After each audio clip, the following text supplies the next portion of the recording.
Meyvə və toxumların yayılması. Burada açar sözlərimiz nədir? Tükçük, qarmaqçıq, uçağan və qanadçıqlar.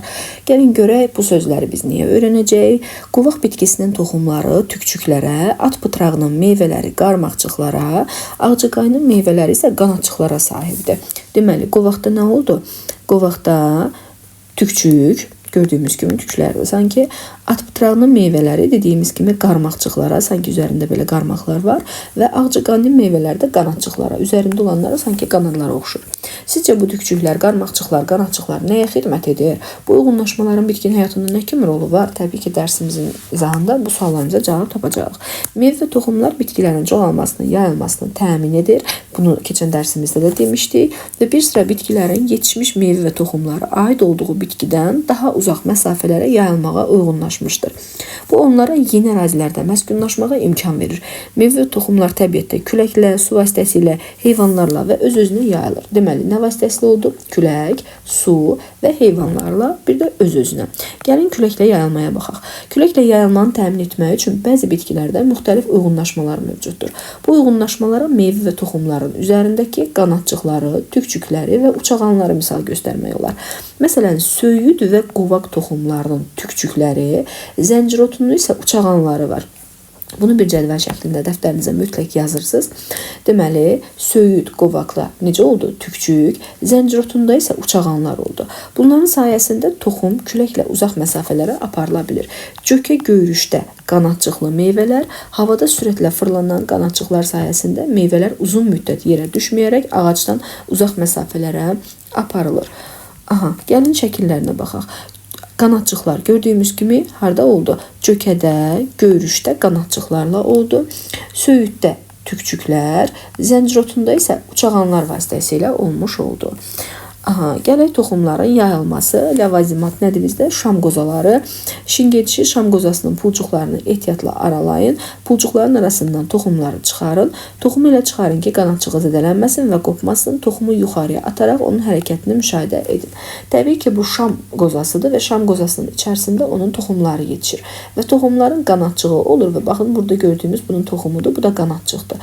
Qanadçıqlar çox nazik, pərdə şəkillidir və onlar toxumların yayılmasını təmin edir. Çünki bunlar küləklə çoxalan, yəni küləklə yayılan toxumlar, yayılan bir bitkidir. Qozaların içərisindən toxumlar çıxır və uzaq məsafələrə külək vasitəsilə yayıla bilir. Sizcə nə üçün toxum müəyyən müddət havada qalır? Çünki bunun qanadçıqları pərdə şəklindədir, nazikdir və o küləyə müqavimət göstərə bilmir. Külək onu istənilən bir yerə apara bilir. Əgər qozalar ağacın budağında olsaydı, toxumlar tökülərkən ağacdan daha uzaq məsafələrə yayıla bilərdimi? Təbii ki, ağacın üzərində olanda qoza və oradan da yenə rahat şəkildə əgər külək möhkəmdirsə və yaxud da ağacın üzərində müəyyən qədər, yəni yerdə olduğu qədər olmayacaq. Amma qoza ağacın üzərindən yerə düşübsə, onu külək itələyirsə, təbii ki, o hərəkət etdikcə onun içərisindən qanadçığı olan toxumlar daha rahat şəkildə uçacaq. Su vasitəsilə yayılma, gəlin görək su vasitəsilə yayılma necə olur? Təbii ki, bu suyun kənarında bitən, suda bitən bitkilərə daha çox şamil olunacaq. Su zambağı, şanagüllə kimi su bitkilərinin və qızılağac, kakos palması kimi su hövzələrinin sahillərində bitən bitkilərin meyvə və toxumları su vasitəsilə yayılır. Deməli, hansılar oldu? Su zambağı, şanagüllə, qızılağac, kakos palması. Yadımızda saxlayırıq hansılardır. Bunlar su vasitəsilə yayılır. Şanagüllənin yetişmiş toxumları suya düşür və səthdə üzərək su hövzəsinin hər tərəfinə yayılır. Müəyyən müddətdən sonra şişərək, təbii ki, bu suyun içərisində olduğuna görə toxum şişəcək. Bir də yadımıza salırıq hansı toxumlar idi ki, suyun içərisində şişirdi və suyun içərisində cücərirdi.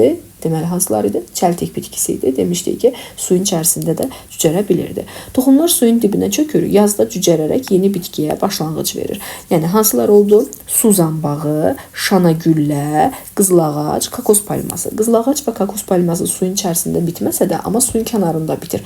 Əsas odur ki, suyun kənarında olanda təbii ki, oradan da suyun içərisinə töküləcək və beləcə yayılmış olacaq su vasitəsilə. Bu da bir uyğunlaşmadır. Bu da şanagüllə bitkisidir. Heyvanlarla yayılmaya gəlin baxaq. Bəzi bitkilərin yetişmiş toxumlarının üzərində qarmaqvari çıxıntıları olur. Bu toxumların çıxıntıları vasitəsilə heyvanların bədən örtüyünə yapışaraq uzaq məsafələrə yayılır.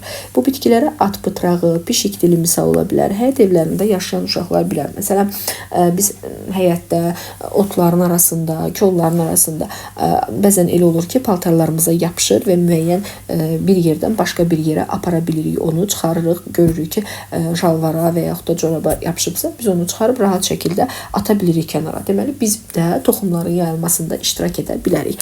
Böyürtkən, quş armudu, meşə gilası kimi bitkilərin yetişmiş şirəli və əlvan rəngli meyvələri heyvanları özünə cəlb edir. Heyvanlar tərəfindən yeyildikdə onlar möhkəm qabıqlı toxumları həzm olmayan qalıqlarla orqanizmdən xaric olunur. Beləliklə də heyvan vasitəsilə uzaq məsafələrə yayılır. Dediyimiz kimi, hansı meyvələr oldu? Böyürtkən, quş armudu, meşə gilası. Yəni, bir heyvan, quşlar da olur, bəzən ağızlarında götürürlər, başqa bir yerə aparırlar və beləcə yayılmış olurlar. Heyvanlarla yayılma dedik. Necə oldu?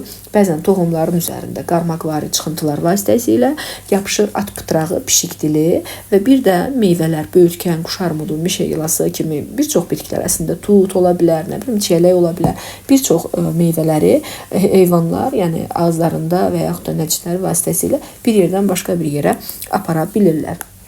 Öz-özünə yayılma necədir? Bəzi bitkilərin toxumları özlərini yayır. Məsələn, itxiyarı bitkisinin yetişmiş meyvələri partlayaraq toxumlarını seliklə birlikdə ətrafa tullayır. Paxla meyvəli, buynuz meyvəli, qutucuq meyvəli bitkilərin meyvələri yetişdikdə meyvə yanlığı quruyur, açılaraq toxumları ətrafa səpələyir. Bəzən insanlar da meyvə və toxumların yayılmasına, yəni yeni yaşayış sahələrini tutaraq məskunlaşmasına səbəb olur. İtxiyarı adlı bir bitki, dediyim kimi, yabanı bitkidir. Xiyara oxşuyur, yabanı xiyar da deyirlər ona və o toxumlarını meyvənin içərisindən püskürdərək, yəni yüksək təzyiqlə ətrafa səpələyir və beləcə toxumların yayılmasını təmin edir. Və burada gördüyümüz kimi paxla meyvə, buynuz meyvə və qutucuq meyvələrin də adlarını qeyd etdik. Bunu keçən dərsimizdə də demişdim.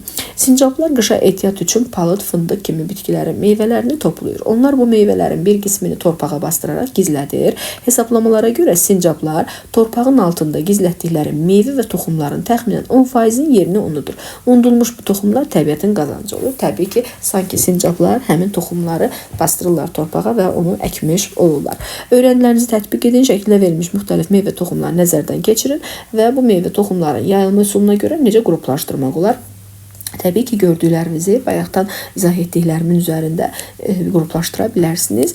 Təbii ki, burada məsələn yüngül olanlar var, hansı ki qutucuqda olan paxla meyvələr içərisindən necə yayılır da özü yayılacaq, açılacaq, kənarları, qabığı, meyvə yanlığı quruyur, çatlayır, açılır və içərisindən səpələnir və yaxud da qutucuğun içərisindən gördüyümüz kimi toxumlar ətrafa səpələnir və belə buynuz meyvələrdə açılır kənarları və ortasında həmin o arı kəsmənin üzərində olan toxumlar ətrafa səpələnir və bu formada qutucuqlarda, uçağanlarla olanlar, gilə meyvələrdə və yaxud da bu dediyimiz at pıtrağı, hansı ki insanların, heyvanların bədəninə və yaxud da paltarına ilişərək bir yerdən başqa bir yerə yayıla bilir. Bu da kokos palmasının toxumudur ki, bu formada, yəni suyun içərisində yayılmasını göstərir. Heyvanlar vasitəsilə yayılan meyvə və toxumlarda hansı uyğunlaşmalar olur? Uyğunluğu müəyyən edin. Deməli, biz dedik ki, cökədir, meşə gilası, qızılağac, qovaq, zəncirotu, at pıtrağı, heyvan, külək, su vasitəsilə. Necə oldu?